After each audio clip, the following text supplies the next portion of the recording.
irmãos, eu vos cumprimento com a bendita paz do Senhor. Podem tomar os vossos assentos por vontade.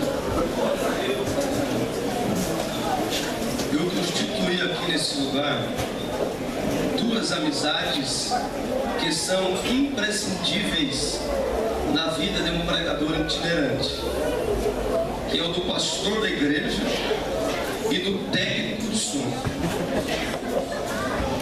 O maior desafio de uma banda, de um cantor, de um pregador é conseguir a amizade do sonoplasta. E eu consegui isso, glória a Deus. Então, quanto mais retorno possível, aleluia.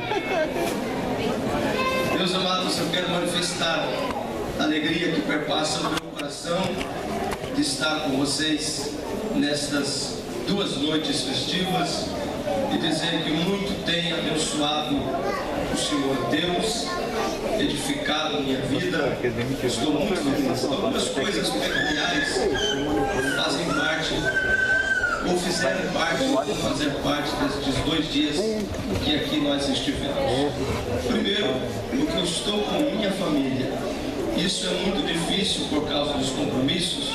Nós viajamos por esse Brasil e a igreja sempre paga nossas passagens, despesas e oferta. E eu sei da dificuldade que há para se pagar a despesa de uma família inteira. Mas como eu moro aqui pertinho, deu para trazê-los. Eu estou muito feliz, pois me alegra muito ver meus filhos, minha esposa, todos nós juntos. Segundo lugar, por poder adquirir amigos. E nós adquirimos amigos aqui nesta oportunidade, principalmente o pastor da igreja, que nós estávamos na escola bíblica aqui em Curitiba quando fizeram uma pesquisa que a maior crise, e é mesmo, eu sempre dizia ao meu pai, ele não gostava muito de ouvir, mas a maior crise da igreja do país está em cima do púlpito, na cadeira central. Faltam pastores. E quando nós encontramos pastores de verdade, nós nos alegramos. É o caso do homem de Deus. Que Deus continue lhe conservando assim, lhe dando estes amigos. Você vê quando a igreja é pastoreada e bem ciceroneada, quando as pessoas que rodeiam o pastor são pessoas bem formadas, são famílias preparadas. Pelo menos foi onde eu estive. Confesso que eu pensei que ele tivesse aqui uns 10 anos de igreja, aí eu descobri que eram 4 meses. E Deus vai lhe dar um tempo abundante aqui. Deus vai usar o Senhor para revolucionar esta igreja, e Deus vai marcar este período aqui. Você acredita nisso, irmãos? Cuide do vosso pastor. Eu sou filho de pastor, sou sobrinho de 2 presidentes aqui nesse estado, e eu sei o quanto está difícil achar homens de Deus capacitados. Então vá cuidando do seu, vê a agenda dele. Se domingo ele almoça num lugar, no outro domingo é na sua, vá agendando e vá cuidando, viu? Heriberto, também a sua esposa, que Deus o abençoe poderosamente. Eu quero parabenizar vocês. Quero apenas dar um conselho, tá bom? Vocês foram completos em tudo, mas como maestro, entendedor de música, eu preciso desse conselho. Põe esse dia de Elias com a banda. Põe com a banda. Onde tem músico, playback perfeito, viu? Põe banda ao vivo, vocês vão ver o que vai acontecer. Vocês são lindos, vocês são perfeitos, maravilhosos, viu? Deus abençoe vocês poderosamente. Que Deus os conserve, que Deus possa, o ano que vem, com outros cantores, outros pregadores, que vocês possam estar aqui mais uma vez, dizendo que nas avenidas da Sapucaí sempre eles terão representantes, que aqui Deus também sempre terá os seus representantes. Amém? Deus seja louvado, glorificado pela vida de vocês. No século XXI tem um grupo de jovens destes, é para alegrar o coração de Deus e alegrar a qualquer um. Deus abençoe vocês poderosamente. Aos líderes que nos recebem com tanto amor, com tanto carinho, a cada final de semana nós estamos num lugar e vemos a maneira com que somos recebidos, e aqui com tanta fidelidade. Deus seja louvado pela vida de todos vocês. Vocês cantaram. Todo final de semana estou num lugar, mas vocês têm noção de Deus. Vocês vão longe, sabia disso? Jesus, amado, vocês são eu conheço um louvor, oh glória a Deus. Se privem sejam diferentes. Sabe por quê? Porque Deus os fez diferentes. Cantar, todo mundo canta. Eu vou em 30 segundos, porque eu tenho compromisso com o horário, dar uma palavra a vocês. Sabe o que diferencia um levita? Não é a voz, não é o talento. Os levitas têm origem em Levi. Guarde isto a quem gosta de cantar. Levi foi o quarto filho, escuta isso, de Jacó. E quando ele nasceu, a esposa de Jacó disse: agora este filho se chamará Levi, porque ele uniu eu ao meu marido. Levita, ele consegue atrair a noiva para perto do noivo. Você se percebe, levita, quando ele começa a cantar e o noivo diz: tenho que descer lá, eu tenho que se manifestar lá. Por isso, levita, se você está cantando bem e o pai não está se manifestando, desce a olaria. A confirmação do ministério de um levita é quando ele consegue fazer a noiva sentir o abraço do noivo. Quantos podem dar amém por esta palavra? Meus amados, eu tenho os meus materiais lá fora. Você que é um servo de Deus, que tem um trabalho abençoado, que tem uma empresa abençoada, você gosta de abençoar o servo de Deus, eu peço a você, passe lá na banca hoje, passe lá. Eu tenho mais de 20 temas de mensagens gravadas, eu tenho algumas ali. Entre elas, a mensagem que eu preguei no maior congresso de missões do mundo, de Uniões Missionárias da Última Hora, passe ali. Eu tenho muitas mensagens. Eu tenho, meus irmãos, para você que gosta, Thales, Roberto, Fernandinho, 50 clipes para você ouvir na sua casa, com uma diversidade de estilos. Passe ali, você que gosta de música boa. Eu tenho para você, irmãos, harpa cristã completa com 300 playback. De você chegar aqui no culto de ensino ou qualquer outro culto que recebeu a oportunidade, você pode cantar Fala Jesus querido. Você pode adorar a Deus com a tua voz. Eu tenho aqui para os amantes da Bíblia, a Bíblia é online. Qual é online? É aquela que você coloca, né? E você tem um recurso pela internet. Mas eu tenho uma em áudio para você.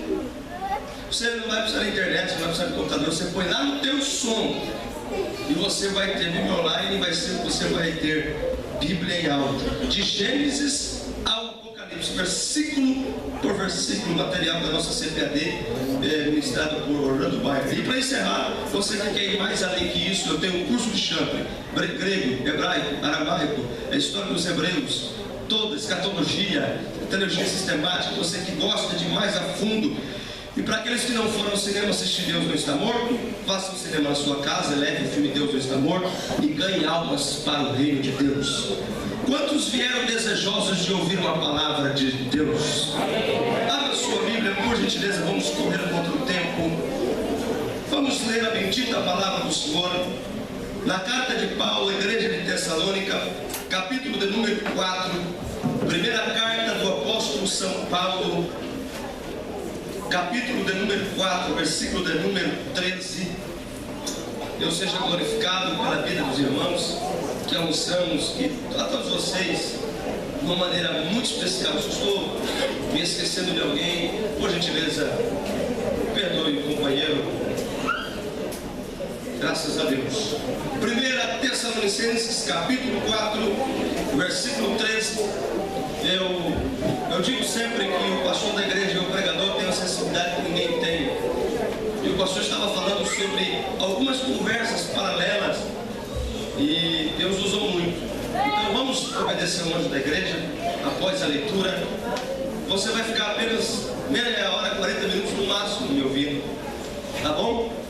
1 Tessalônica, capítulo 4, versículo 13, está escrito assim. Jesus, cadê aquele tecladista de ontem? Ele está? Você sabe que Deus precisa te usar. Capítulo 4, versículo 13.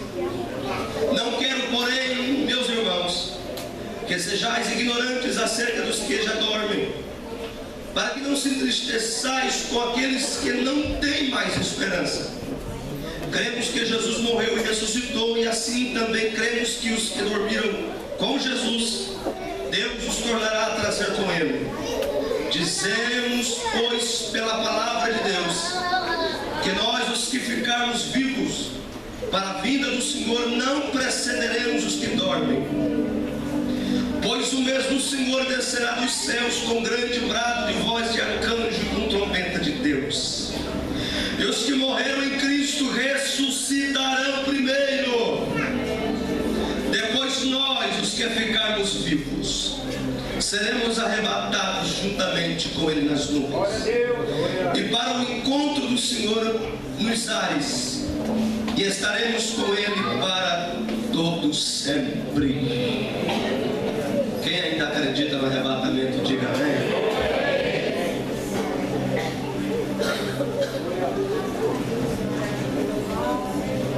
Igreja do Senhor Jesus Cristo. A palavra lida desta noite requer um pouco da nossa atenção, pois nós temos o grande apóstolo dos gentios, o apóstolo Paulo, falando à igreja de Tessalônica sobre a maior esperança da igreja. O apóstolo São Paulo, com essas narrativas, dá-nos a entender que ele está ministrando, palestrando, pregando, ensinando. Bem, na verdade, que Paulo não ensina nem prega aqui. Paulo está respondendo a uma carta que ele fora enviado. O apóstolo Paulo, aqui bem sabeis os senhores, que tinha um ministério missionário, por isso fez suas viagens missionárias. Paulo chegava numa determinada cidade onde não havia igreja, onde não havia evangelho, e pregava a palavra do Senhor, estabelecia uma igreja, criava lideranças, discipulava obreiros, e quando a igreja estava formada, Paulo se despedia da mesma e fazia uma nova viagem missionária a um lugar onde não tinha evangelho, onde não tinha igreja. E assim Paulo ia estabelecendo igrejas de cidade em cidade.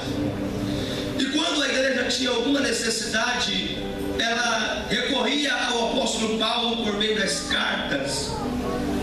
O apóstolo Paulo deixou a igreja de Tessalônica avivada, cheia do Espírito Santo de Deus, e principalmente crendo e vivendo o arrebatamento dia após dia. Mas a igreja começa a crescer, a igreja primitiva começa a crescer avassaladoramente, causando espanto às demais religiões e principalmente ao clero romano e ao domínio político da época, a ponto de fazer a liderança política chamar os líderes da igreja para uma grande aliança. E quando a igreja aceita a aliança, a Bíblia Sagrada nos diz, que não sumiu aqui de repente, a Bíblia Sagrada nos diz, glória a Deus, glória a Deus, glória a Deus, aleluia. A Bíblia Sagrada nos diz que esta aliança trouxe benefícios à igreja, mas trouxe também alguns malefícios, benefícios de espaço, benefícios de privilégios, mas trouxe alguns malefícios. Quando Roma e a Grécia, a Roma poder político e a Grécia poder pensante, as cabeças pensantes vieram todos da Grécia. O polo de civilização do mundo saiu da Grécia. Galileu Galilei, você conheceu Sócrates, Platão e tantos outros que lá saíram.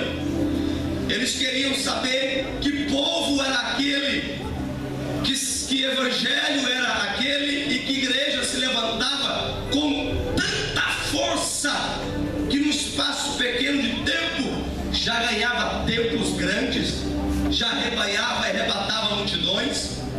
E eles vieram saber quem eram esses chamados cristãos. E quando eles lá chegaram, eles descobriram as 3 mensagens centrais do cristianismo. Quando eles ouviram a primeira, não entenderam nada, mas aceitaram. Quando ouviram a segunda, não entenderam nada, mas aceitaram. Mas quando ouviram a terceira, não entenderam bolufa nenhuma, mas não aceitaram. Primeira mensagem central do cristianismo é que um homem chamado Jesus Messias chamado Cristo, Jesus Cristo, e que nasceu de uma mulher virgem, e que ele morreu. Messias, na cabeça dos romanos e dos gregos, era algo impossível, era fantasia, era algo abstrato da mente humana. Mas para fazer aliança, eles não entenderam nada, mas aceitaram o tal de Messias, que nasceu de uma mulher virgem e que nasceu para salvar a humanidade. Segunda mensagem central do cristianismo é que este Messias, que nasceu de uma mulher virgem, ele morreu na sexta-feira, mas ao terceiro dia ressuscitou.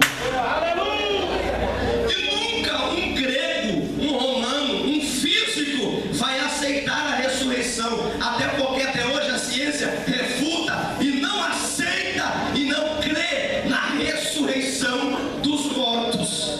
Eles não entenderam e também não aceitaram, mas engoliram. Mas a terceira mensagem central do cristianismo, eles não entenderam, não aceitaram e foram para a briga. Qual? É que este mesmo Messias que nasceu de uma mulher virgem, é que este mesmo Messias que morreu na sexta-feira e ressuscitou no domingo, subiu para o céu e um dia vai voltar a arrebatar a igreja. Aí não deu para aceitar. Não, aí não. Aí já é demais. Messias nasceu de uma mulher virgem, morreu na sexta-feira. Aí depois ele vai ressuscitar no domingo, aí sobe para o céu, Superman, aí volta a buscar a igreja? Não. Nós não aceitamos. Vocês vão ter que retirar esta mensagem da igreja. E começaram a pressionar os obreiros que Paulo deixou nas cidades para abandonarem a mensagem do arrebatamento. Pregue cruz, pregue sangue, pregue calvário, pregue Messias, pregue tudo, mas não pregue arrebatamento. E a pressão do clero e a pressão política de Roma começa a pressionar a igreja, a pressionar a igreja, a pressionar a igreja.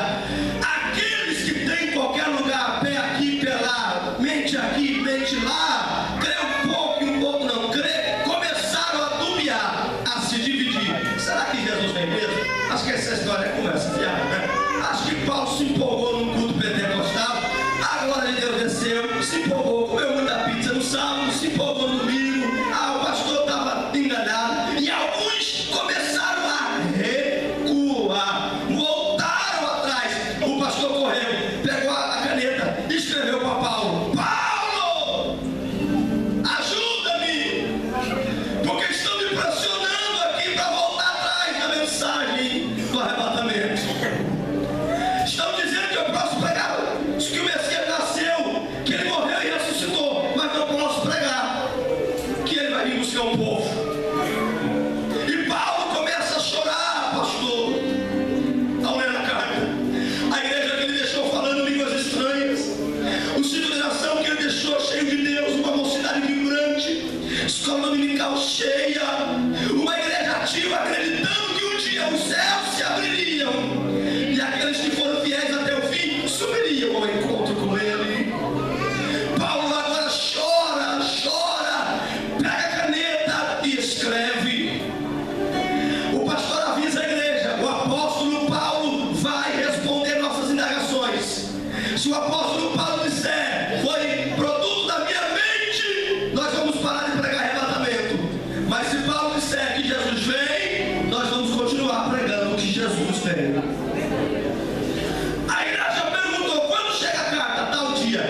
Pensa num domingo à noite lotado, telão do lado de fora, gente pelo corredor, gente pela janela, era muita gente. O Império Romano mandaram seus representantes, a Grécia também mandou os pensantes, lotaram Tessalônica, parou naquele domingo para ouvir a resposta do apóstolo dos gentios.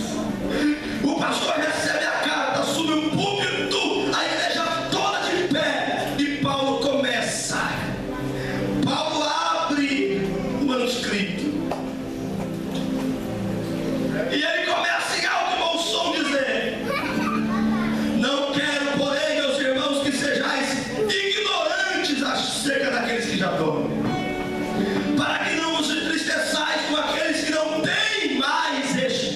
criança. E a igreja